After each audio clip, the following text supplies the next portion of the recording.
Yo, what's going on, guys? Mush back at it with another video, and Steam is running its great Halloween sale right now with a lot of awesome game deals. Once again, we're going to be highlighting games under the price of $5. There's just so much stuff that I'll get to under $10 in a future video. I mean, that's coming up here pretty shortly, but yeah, for now, we'll continue looking at under 5 since super cheap stuff. If you just got a couple of bucks in your Steam wallet, you can pick these games up. But first of all, we have Little Nightmares, which is 75% off for $4.99. This is a game that I often talk up. Little Nightmares 2 is certainly the stronger game, but Little Nightmares 1 is really good as well. If you want a trippy horror game, that's exactly what you'll get with Little Nightmares. The atmosphere and the design to this game is just fantastic. It's one of those IPs and franchise that has kind of gained steam seemingly almost out of nowhere. It's become one of those franchises that Bandai Namco has kind of invested in, and now we're gonna have a Little Nightmares 3 next year, but definitely play Little Nightmares 1 and 2, $4.99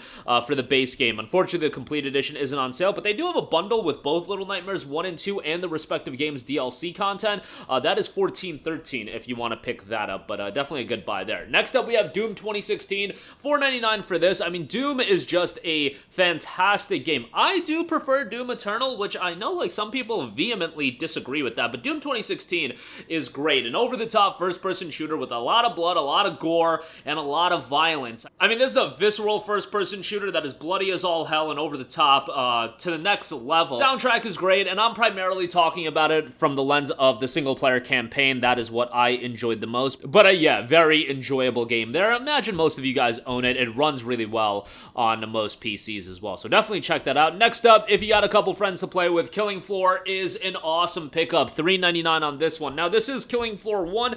Killing Floor 2 is on sale, but it's $5.99, so just a little outside of the $5 price tag. 6-player co-op survival horror action. Grab some friends and just have a killer time in terms of zombie slaying action in a cooperative game. Longevity is here as well, $3.99 for Killing Floor. It's a pretty solid pickup, but bear in mind, this is very much a co-op focused experience. Next up, we have The Evil Within, which is down to $2.99, 85% off. Now, this game was just offered as a freebie on the Epic Game Store, but I know how some of you guys are. Even for the free titles, you won't check them out on EGS.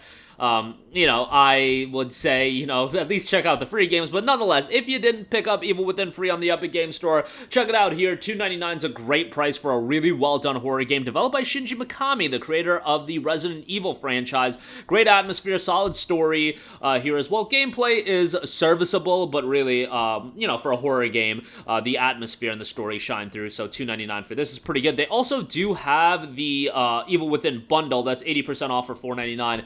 That includes some DLC content as well, so check that out if you're interested in that. Next up, we have Amnesia: The Dark Descent, 80% off for $3.99 here. They do have a variety of different collections that you can pick up, so check those out if you want. Amnesia at this point, while it is one of the most iconic horror games of all time, and I would recommend you to give the game a shot, it certainly does show its age. Back in 2010, this was an incredibly compelling horror title that a lot of people played on YouTube and whatnot, and it was received really, really well. At this stage of the game, obviously, there are horror experiences that have lapped it a few times over, but it's still a worthwhile game to play through. And I would say if you're an ardent fan of horror games and maybe you got into the genre more recently, Amnesia might not be one that you played right away, but for $3.99, I would play The Dark Descent. Obviously, a lot of talk around the Amnesia franchise right now. The Bunker just got a major update, and by the way, there is an Amnesia recollection. That includes The Dark Descent, A Machine for Pigs, a Rebirth, and The Bunker. All that content for $27.80, not that bad of a deal. They also have the Frictional collection, which includes Penumbra and Soma. That's $32.54. Obviously, a little bit on the pricier side for those, but wanted to give a shout on that. Next up, we have Black Mesa. That is 80% off for $3.99. I mean, do I really need to sell you guys on this one? A fan-made reimagining of Valve's Half-Life. If you want to go through Half-Life, I mean, Black Mesa is great. A completely reimagined and refined single-player campaign, including all new and expanded levels, 19 chapters of fighting through top-secret labs, running atop harsh desert landscapes, sneaking into abandoned railways, and leaping across dimensions. Mind-blowing graphics and effects never before seen on the Source engine, and obviously, you've got those classic elements as well. Multiplayer is in there, and Steam Workshop support. You know, Half-Life Half-Life is an all-time classic. It's unfortunate that the franchise is kind of is what it is at this point. I mean, we got Half-Life Alyx, but that was more of a title to push VR. I don't know if Half-Life 3 will ever come to fruition, but, you know, you've got releases like this, fan-made releases, and they're received incredibly well. Black Mesa for $3.99 is a certain addition to your Steam library if you have yet to pick it up. Next up, we have Alice Madness Returns, 85% off for $2.99. A lot of talk around Alice Madness as a whole, but this is a third-person, single-player action-adventure platformer. Visit the grim reality of Victorian London and travel to the beautiful yet ghastly wonderland to uncover the root of Alice's madness.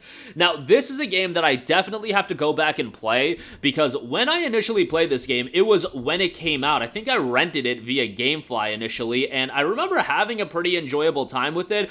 Definitely a little bit more on the creepy side. I mean, when you have Alice like this, that is generally what you're gonna get into, but this game is like revered by the people that played it back in the day, and a lot of people wanted more of this. That's obviously probably never gonna happen, but it's 85% off for $2.99. Definitely a good pickup. It got pulled from Steam for a while, but then it came back. Some wacky stuff was going on, but yeah, might as well get it in your library when you have the opportunity. Next up, we have Resident Evil 4, the 2005 release, $4.99 on this. Now, obviously, Resident Evil 4 has a full-on remake, but that remake is still going for $39 and change, so I imagine a lot of you don't want to pick that up right now for its hefty price point. RE4 is still a good time to go through, and believe it or not, I don't agree with this, but I've talked to people that prefer the original Resident Evil 4 over the remake. I don't know why. I don't understand it. I think the remake is absolutely fantastic. Is the original worthwhile to go through? Sure. I would say it's still a fun game to go through, and I kind of wish that I played the original before I played the RE4 remake. I've been pretty vocal about that, but, you know, it is what it is. I think a lot of people that get into Resident Evil, they're going to want to play the original, then they want to play the remake, and then compare and contrast the two, and RE4 is an all-time classic, so you know, obviously it's going to be worthwhile to have that in your Steam library. Next up, we have Outlast. I mean, Outlast is, again, one of the more iconic horror games that you're going to come across, and it's down to $2.99. I remember when this game initially came out, I think it was back in 2013. It was a game that really, to me, pushed the envelope for horror games. Like, some of this stuff in Outlast almost put me off, but also at the same time, it was an incredibly immersive horror experience and really nailed down that horror and instilling fear in you. Red Barrels did a fantastic job of, you know, nailing down the atmosphere of this game. For $2.99, it's great. There is the Outlast Trinity bundle that includes Outlast, Outlast Whistleblower, and Outlast 2. That's $7.05, so check that out. Next up, The Walking Dead Season 1, 75% off for $3.74. Now, obviously, I would recommend you to pick up the Telltale Definitive series of Walking Dead. I believe that's still available for $12.50. So yeah, that's still available for $12.49. That includes Walking Dead Season 1 through 4. On top of that, you get 400 Days and Walking Dead Michonne. That's like all the content for the entirety of the Telltale experience. So, you know, if you want to check out all of it, $12.50 is not a bad price. The thing is, Walking Dead to me peaks at Seasons 1 and 2, and Seasons 1 and 2 are at $3.74 a pop. If nothing else, if you don't want to check out the entirety of the franchise, check out Season 1. Season 1 is a game that I played right around the time it came out, and man, I was like 15, 16 years old when it dropped, and it was an emotional roller coaster, especially, you know, towards the latter portion of the game. This game will hook you. Yes, it's very much narrative-driven, it's choice-driven, point-and-click style gameplay. It's not action-heavy or anything like that, but it is an incredibly engrossing narrative experience, and for $3.74, I think it's a no-brainer. And then lastly, we have Darkest Dungeon, the gothic roguelike turn-based RPG about the psychological stresses of adventuring. A challenging game. It is 80% off for $4.99, so pretty good price there. Obviously, Darkest Dungeon 2 at this point is out. You can actually get a bundle with both games for $31.48, and the second game is 25% off for $30, so a little bit on the pricier side. That's why we are recommending Darkest Dungeon 1 at just $4.99. Pretty good price point for this. Just bear in mind, it is pretty challenging, but if you're a fan of that gothic setting, I think you'll end up enjoying this one quite a bit. The art style is fairly simplistic, but I feel like it works for the vibe of the game that it's going for. But that is going to do it for me. Again, the Halloween sale, I feel like, is a big surprise in terms of how good it is and how many great deals are available as a part of it. Links to all of these will be in the description box below. Check out yesterday's under $5 video if you're interested. A lot of deals there as well, but that'll do it for me. Let me know all of your thoughts in the comments section down below, and I will catch you guys in the next one. Peace out. Hey, what's going on, guys? Mush here again. Hope you enjoyed the video. As you guys might know, YouTube's notification system is sometimes a little bit wonky, even if you're subscribed to the channel. Maybe you're not abundantly aware that I uploaded a video. To remedy that situation, make sure you hit the bell notification button. This way, whenever I upload a new video, and I try to upload as consistently as possible, you will be notified directly of the upload, and you can watch it as soon as it goes live. I would really appreciate if you guys hit that button so you can stay up to date with all of the content I'm posting. But as always, guys, thanks for watching, and I'll catch you guys in the next one. Peace out.